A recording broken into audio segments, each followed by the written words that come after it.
Sume a werewolf? No, Sume is not a werewolf, he's a wolf. He's just a straight wolf. It's just that in the world of Wolf's Rain, wolves have the ability to glam like witches and can learn and look like humans if they want to. So Sume is not a werewolf, he's just a wolf. And it was a lot of fun to play Sume. Actually, Wolf's Rain was sort of a dream come true for me because I was in New York when the Cowboy Bebop dub was first done. And that was the first dub that really sort of impressed me. And I thought, wow, this is really good. I want to work with these people. And luckily, when I came out to LA, the same production team, not only in America, but in Japan, was doing Wolf's Rain. So in Wolf's Rain, it's the same animation studio, same character designer, same music composer. Everything's the same except the director. And on the American side, Mary Elizabeth was the director for Cowboy Bebop, and she directed Wolf's Rain. And so it really was sort of a dream come true for me. And I don't really watch Yuri, so I don't know. Yes? It's a duty, What is it like playing an evil character? What is it like playing an evil character? It's fantastic! Yay! It's fun. Again, just so we're clear, guys. I mean, you know, a quick round of applause, a quick laughter, that's fine. It's the constant chatter. It's the little chattering to each other while I'm talking that is the problem. I don't expect you to not have any reactions. It's just that when you are talking, I can't be. Make sense? And if there's any way we can get the crew in the back to maybe be a little quieter, that would be cool too. In the peanut gallery. Quiet the peanut gallery. It's fantastic playing an evil character, but I like playing hero characters too. I know that there are actors that say, you know, it's no fun playing the hero character, it's only fun playing the villains. But I don't really feel that way about it. For me, I'm a little strange because to me it's almost more important the overall show than the character itself. I would rather be a small character in a really good show than a lead part in a show that was not so good. Does that make sense? Yeah. So it's much more satisfying to me in that way. But that's because I've got a lot of director in me and not just actor. Yes, in the blue. What is your favorite type of music? My favorite type of music? I listen to a lot of electronica stuff. I really like Hybrid and Sasha and... Enya at all? Do you listen to Enya? I don't listen to Enya that much. But you know her. I like Enya, she's nice enough. The thing about Enya and some of that other stuff is that what I like to do is I like to go find the sort of original music that inspired it. So I'm very into world music. I'm very into a group called Ikova that has a lot of sort of Tunisian and Algerian rhythm stuff.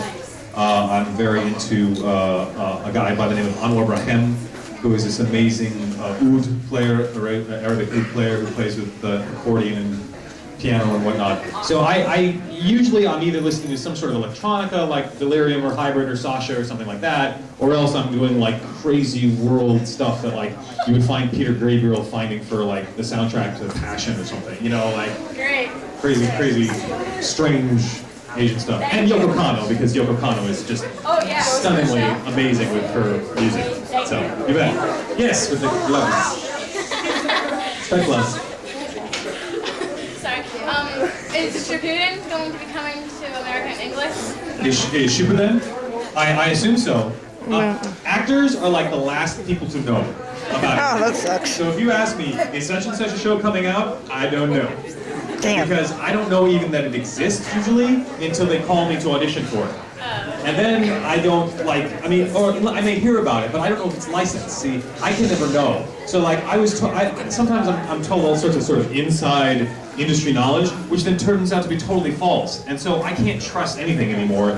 I don't even trust on it in a show until I go record it.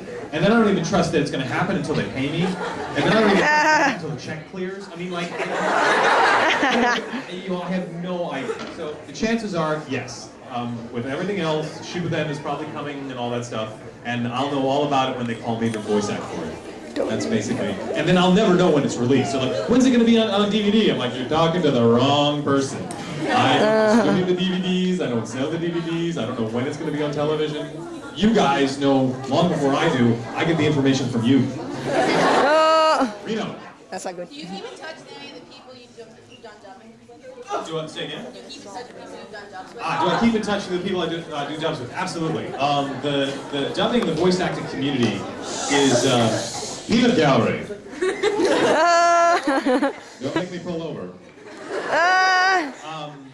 The voice acting community is a very small group. It's sort of this weird little niche of people that do this. There's not much more to especially people record, who right? do Should I anime just stop? stuff. So yes, I know most of the people in the voice acting community, and yes, we sometimes Anyway, hang out I'm on my last trip from time anyway. to time, and one or another will throw a party or something. And obviously, some of them I'm closer to than others and see on a more regular basis. But we all know each other. We all see each other from time to time. Yes. What's your least favorite anime? My least favorite anime? I don't know. There's plenty of crappy anime out there. I mean, there's a lot of anime, and it can't all be good. Pokemon. In fact, most of it isn't. So I'm not sure I have a least favorite because I don't spend that much time thinking about it. But there's plenty of bad anime out there. Let's start over here. Yes. It's overrated. My favorite Naruto pairing. If I wrote fan fiction, I'd have but since I don't write fan fiction, I don't really have a favorite Naruto pairing. It's sad. My favorite Naruto pairing is me as Itachi. Wait, that didn't make any sense. It didn't make any sense. Because, I mean, that's the thing. That's for you guys. You guys have fun thinking of the pairings and writing the fan fiction and everything else, and that's great. I think that's awesome. But from my perspective, I like the piece of artwork as it is, and so it either speaks to me or it doesn't. And if you have a pairing that's great, sweet, I mean, back in the day when I was on Slayers, people were like, what's the freaked me out. point of Slayers? Does Nina go with Dowry, or does Zell go with Amelia? I was like, Zell's with Amelia, come on, get over it. But that's just me. So, and nor am I any kind of authority on the subject. I didn't think my arm feels. Yes.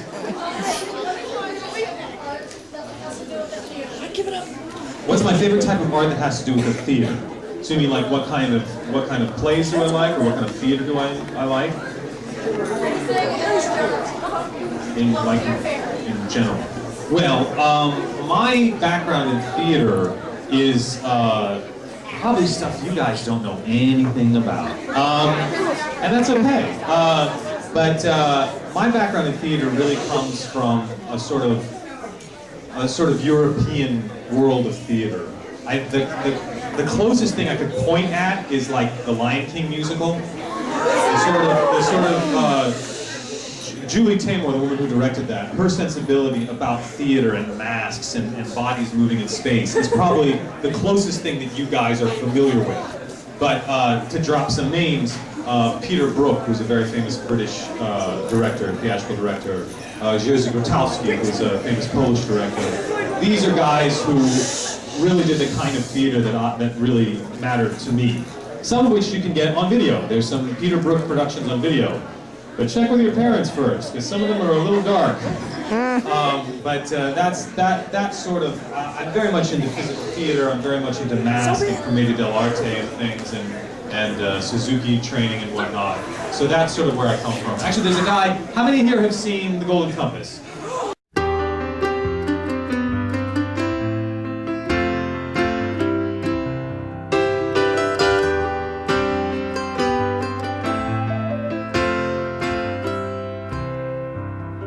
I set out on a narrow